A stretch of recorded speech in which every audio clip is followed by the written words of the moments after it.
Então você precisa, meu irmão, em nome de Jesus, primeiramente, não se deixar levar, não se deixar confundir, não se deixar enganar pelas aparências. Não é porque a pessoa diz Senhor, Senhor, Senhor, e não é porque ela profetiza, não é porque ela cura, não é porque ela faz prodígios que ela é de Deus. Tem que saber se ela é alguém que pratica a iniquidade ou se é alguém que faz a vontade do Pai Celestial. E eu sei que quando nós falamos da vontade do Pai Celestial, ou seja, da vontade de Deus em sua palavra, eu sei que aqui nós teríamos que ter aqui vários dias, vários programas, várias horas para fazer uma abordagem exaustiva dos vários aspectos da vontade do Pai Celestial. Eu não tenho tempo para isso, mas eu quero usar esses poucos minutos que nos restam deste programa para falar algumas características de um aspecto muito importante de falsos mestres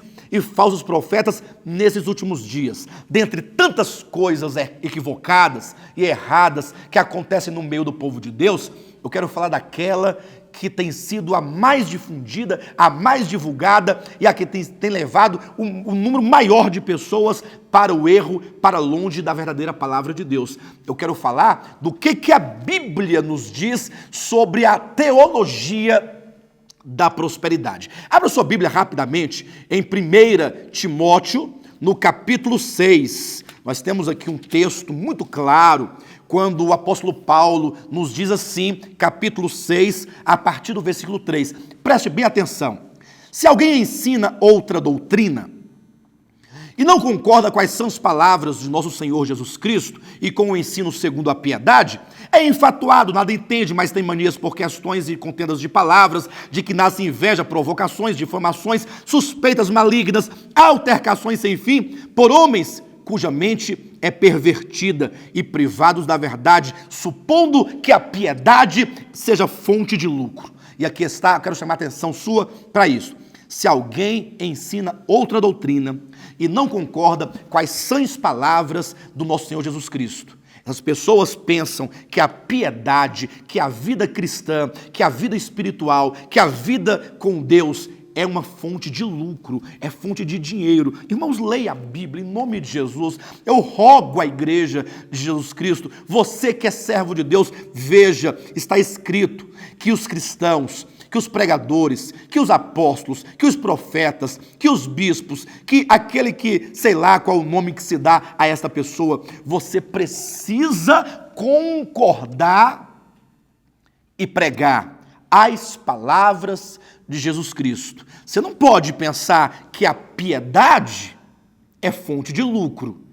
Observe, mas talvez você diga assim, pastor, e quais são as palavras de Jesus Cristo no que diz respeito à questão dinheiro? E aqui eu quero ler com vocês rapidamente alguns versículos que eu selecionei para que você veja qual é o falar de Cristo em relação ao dinheiro. E aí você vai comparar o falar de Cristo em relação ao dinheiro com o falar desses profetas modernos, contemporâneos, o seu falar a respeito do dinheiro, e você, que tem o Espírito de Cristo, vai julgar segundo o reto ensino da palavra de Deus. Mateus, Evangelho, capítulo 6, versículos 19 a 21, que nos diz assim, veja, é Jesus dizendo, não acumuleis para vós outros tesouros sobre a terra, onde a traça e a ferrugem corrói, e onde os ladrões escavam e roubam, mas ajuntai para vós outros tesouros no céu, onde a traça nem a ferrugem corrói, e onde os ladrões não escavam nem roubam, porque onde está o teu tesouro, aí estará também o teu coração. Este é o falar de Cristo. Não acumuleis para vós outros tesouro sobre a terra. Esta é a palavra de Cristo. Este é o ensinamento do Evangelho, o puro Evangelho, a palavra de Deus que Jesus Cristo passou aos seus discípulos, aos seus apóstolos no primeiro século e que deve ser pregado em cada século, inclusive no século 21. Não acumuleis para vós outros tesouro sobre a terra. Você precisa se preocupar com tesouros eternos, com tesouros no céu, com tesouros espirituais, a verdadeira riqueza, onde o ladrão não rouba, onde a traça não corrói. Eu te pergunto, Você tem ouvido muitas palavras sobre a teologia da prosperidade, e eu pergunto, a teologia da prosperidade ensina a você, meu irmão, que você não deve acumular tesouros sobre a terra? A teologia da prosperidade, segundo os profetas que se dizem de Deus destes últimos dias, tem ensinado a igreja de Jesus Cristo. Será que as vozes proféticas que têm surgido no mundo têm dito, igreja, nós não podemos acumular tesouros nessa terra? Igreja, alce o seu coração aos céus, projete o seu coração aos céus, porque o reino de Deus é um reino eterno, que não se limita e que não é determinado pelo quanto de bens você tem na terra. Você tem ouvido isso? Ou será que você tem ouvido o contrário, dizendo, olha, Deus me enviou para trazer uma palavra profética ao Brasil, porque Deus quer derramar sobre o seu povo uma medida extra de riquezas materiais. Opa! Há uma dissonância. Seja sábio, meu irmão. Seja sóbrio. Há uma dissonância. O falar da medida extra vai de encontro à palavra de Cristo. Não acumuleis tesouros sobre a terra. Você tem que se enriquecer dos tesouros celestiais do Espírito Santo, que transforma sua alma, que transforma sua mente, que transforma sua vontade e que produz dentro de você transformação tal, santificação tal, a ponto de te conduzir à plena conformação do Filho de Deus. Jesus quer edificar a sua igreja, a sua noiva, virgem pura, sem mácula e sem ruga. Mas veja agora Mateus capítulo 6, versículos 31 a 33, que nos diz: portanto, não vos inquieteis, dizendo o que comeremos, ou o que beberemos, ou o que nos vestiremos, porque os gentios é quem procuram todas estas coisas, pois o vosso Pai Celeste sabe que necessitais de todas elas. Buscai, pois, em primeiro lugar o reino de Deus e a sua justiça, e todas essas coisas vos serão acrescentadas. E eu te pergunto, meu irmão, a teologia da prosperidade tem te ensinado esse princípio de Jesus Cristo, dizendo, você não pode andar ansioso pelo comer, pelo vestir, essa ganância de possuir, preocupado em acumular, preocupado em ganhar, preocupado com o dia de amanhã.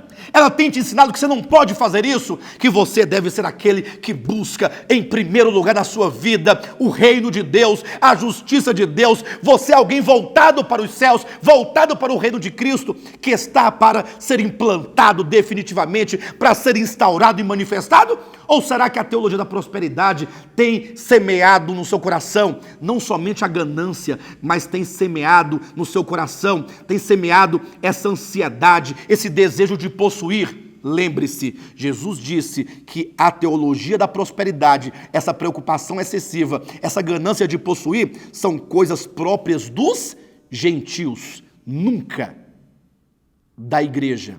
Cuidado, a mensagem da medida extra vai de encontro a este texto, a esse ensinamento de Jesus Cristo. Veja agora o capítulo 10, versículo 7 de Mateus. Eu quero que você me acompanhe na sua Bíblia. É muito importante que vocês leiam para se certificar. Capítulo 10, versículo 7, 8, que nos diz assim: e à medida que seguirdes, pregai que o reino dos céus está próximo.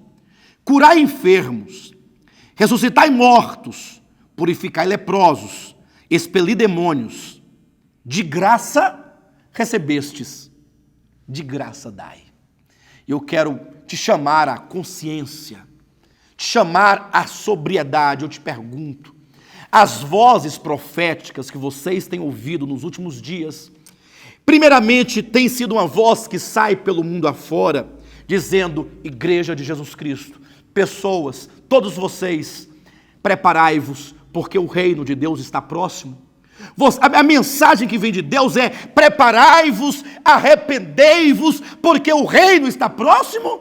Ou será que vocês têm ouvido mensagens que distanciam o coração desta iminente vinda do reino de Cristo? Ou será que você também tem ouvido pessoas oferecendo bênçãos à custa de ofertas de R$ 900, de R$ 911, de R$ 9.011? Queridos, está aqui: de graça recebestes, de graça dai. Tudo aquilo que você recebe de Deus gratuitamente, você tem que dar às pessoas gratuitamente, porque os dons de Deus não são para serem comercializados. Os dons de Deus não podem ser usados por vantagem própria ou em vantagem própria para o seu próprio benefício. Aqueles que foram agraciados da parte de Deus com dons espirituais devem ser dispenseiros de Deus, canais de Deus, instrumentos de Deus para abençoar o povo de Deus gratuitamente, porque eles receberam gratuitamente de Deus. Aquilo que se recebe de graça tem que ser dado de graça ao povo de Deus. Se a mensagem profética vem de encontro a esta verdade, é, portanto, falsa e deve ser declarado mentiroso todos aqueles que pregam mensagens contrárias à revelação da Bíblia Sagrada. Queridos, nós devemos abrir os nossos olhos espirituais. O último texto que eu quero fazer menção, que está aqui em 1 Timóteo, abra sua Bíblia em nome de Jesus, 1 Timóteo, no capítulo 6, há uma advertência aqui nos versículos 6 em diante, ou do versículo 5 em diante, que diz: altercações sem fim, por homens cuja mente é pervertida, e privados da verdade, supondo que a piedade é fonte de lucro. Você não deve pensar assim, ou se pensa, você tem hoje a oportunidade de mudar de pensamento. Sabe por quê? Olha só o versículo 7. Porque nada temos trazido para o mundo, nem coisa alguma podemos levar dele, tendo o sustento e com que nos vestir, estejamos contentes. Veja a advertência: ora, os que querem ficar ricos caem em cilada e tentação, e em muitas concupiscências insensatas e perniciosas, as quais afogam os homens na ruína e na perdição, porque o amor do dinheiro é raiz de todos os males, e alguns nessa cobiça se desviaram da fé e a si mesmos se atormentaram com muitas dores. Quero deixar aqui essa advertência profética para o seu coração e lembrar a todos vocês que nós teremos ainda hoje à noite, nesse endereço, no seu televisor, ainda a quarta mensagem, ou melhor, a terceira mensagem da nossa conferência. Hoje à noite, às 19h30 e também amanhã, às 9 da manhã. Venham ter comunhão conosco na palavra de Deus. Tenham todos vocês um bom sábado e Jesus Cristo é o nosso Senhor.